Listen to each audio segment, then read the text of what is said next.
맛의 측면에서 보면 물엿은 전분 채소 요리에 사용해주면 좋아요.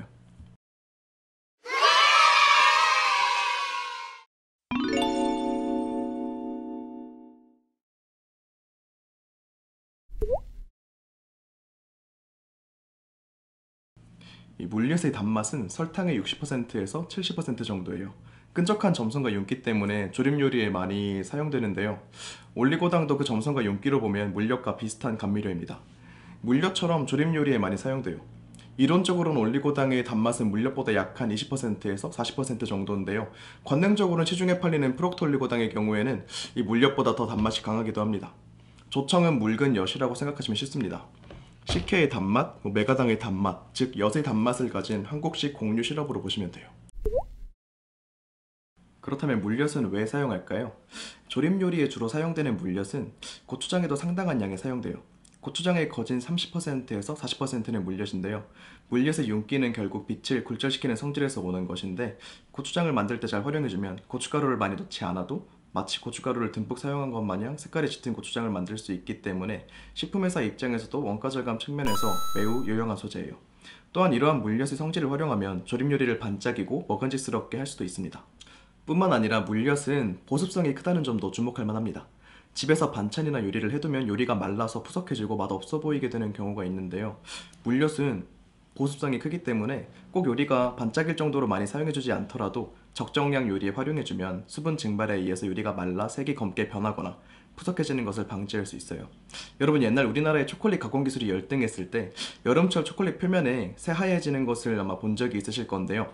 그걸 슈거블루밍이라고 하는데, 초콜릿에 들어있는 설탕이 수분에 녹아서 표면에 속출되어 나온 상태에서 다시 굳으면서 생기는 겁니다.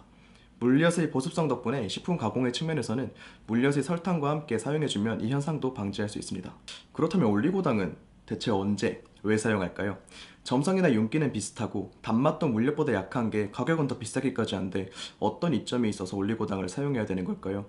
물엿은 포도당과 덱스트린으로 이루어져 있어 설탕이나 다른 감미료에 비해 혈당을 빠르게 상승시키고 몸에 흡수가 잘 되는 편이에요. 조청의 당류도 메가당, 포도당, 덱스트린 등으로 이루어져 있기 때문에 몸에 흡수는 잘 되는 편입니다. 반면 올리고당은 단맛은 내지만 체내에서는 소화 흡수가 잘 안 되는 난소화성 감미료예요. 혈당을 상승시키지 않으면서 장의 운동은 활발하게 해주어서 건강상 유익성이 있다고 알려지면서 사람들이 올리고당을 찾기 시작했습니다. 맛이나 점성, 윤기 측면에서는 물엿을 사용하는 편이 대체로 더 우수하긴 해요. 조청은 수분 함량의 10%가량이고 나머지 90%는 메가당, 포도당, 덱스트린 등으로 구성되어 있습니다. 점성은 물엿, 올리고당보다 훨씬 강하고 끈적입니다. 식혜 특유의 단맛 아시죠? 시판 식혜에는 설탕이 함유되어 있으니까 잘 와닿지 않을 수도 있는데, 독특하고 한국적인 단맛을 주고 싶을 땐 조청을 사용하시면 좋습니다. 맛의 측면에서 보면 물엿은 전분류 채소 요리에 사용해주면 좋아요.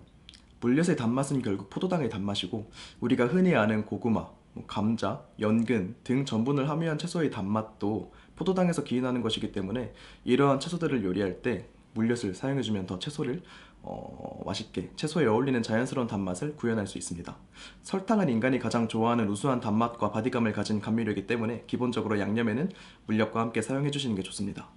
반면 조청은 메가당, 포도당, 덱스트린 등 더 많은 종류의 당류 집합체이기 때문에 재료 자체의 맛이 중요한 요리나 깔끔한 맛을 내고 싶은 그런 요리에는 사용을 좀 자제하시고, 풍미가 너무 단순한 요리, 그런 요리에 복합적인 풍미를 주고 싶다 할 때 사용해 주시면 좋습니다. 자칫 느끼할 수 있는 떡볶이라든지 혹은 육류 조림 요리, 이런 요리에 조청을 소량 사용해줘도 좋습니다. 올리고당은 건강 측면에서 이점이 큰 감미료이기 때문에 집안에 당뇨라든지 당 섭취를 좀 지양해야 할 분이 계시다면 요리할 때 써주시면 체내 당 흡수량을 줄일 수 있다는 점을 참고하셔서 사용해 주시면 되겠습니다. 가격이나 풍미 측면에서는 물엿이 되게 올리고당보다 우수한 편입니다.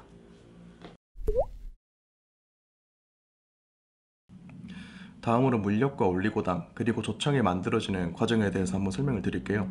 먼저 물엿부터 설명드릴게요. 물엿을 만드는 재료인 전분은 포도당에 길게 연결된 형태를 띠는데, 이것이 화학적으로 일부 분해된 것이 덱스트린이고, 이게 완전히 분해되면 포도당이 돼요. 물엿의 포지션은 덱스트린과 포도당의 사이 어디쯤입니다. 결과적으로 물엿은 덱스트린보단 더 분해된 상태, 포도당보다는 덜 분해된 상태인 거예요. 포도당의 단맛이 설탕의 80%가량이기 때문에 자연히 물엿은 설탕의 50%에서 70% 사이의 단맛을 가졌다고 유추할 수 있습니다. 올리고당은 만드는 방법이 그 반대예요. 단당류를 2개에서 8개 정도 결합해서 만듭니다.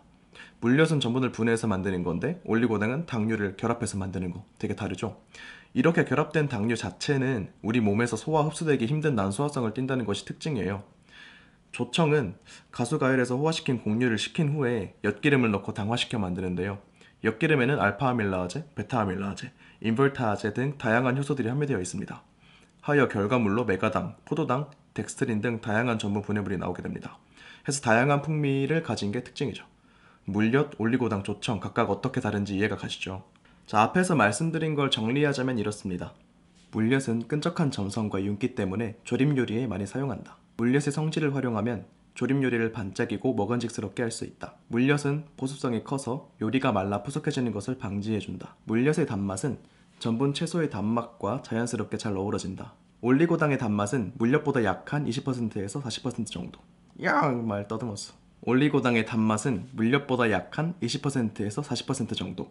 시중에 팔리는 것 중엔 더 단 것도 있다.